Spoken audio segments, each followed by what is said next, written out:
खुलुमबाय बे समाव नोंथांमोननि सेराव लानानै फैदों मोनसे खौरां। उदालगुरि जिल्लानि झारगावआव बानानि दैया बुखारलांबाय औवानि दालां।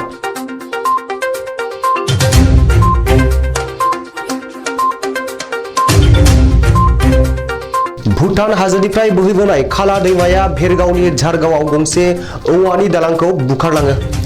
मख'जायोदि झारगाव खैराबारि भुयाकाट थांलाय फैलाय खालामनो हानायनि थाखाय बे झारगावआव खाला दैमानि सायाव औवानि दालांखौ बानायना रायजोफोरा खाबु खालामना लादोंमोन। नाथाय बे साननैसो गारनो रोङै जुब जुब अखा हानायाव दैमाया गोबां दैया उसिफावो आरो जायगा जायगा गोबां खहा खालामो। बे थासारिखौ नायनो थाखायनो गामिनि रायजो राजाफोरा दलंनि सायाव गाखोना नायबाय थादोंमोन। बे समावनो हरखाबै दलंआ बायग्रबना बुखारलाङो, लोगोसे सुबुंफोराबो बुखारलांफायो। नाथाय उनाव गावखौनो बासायनो हायो।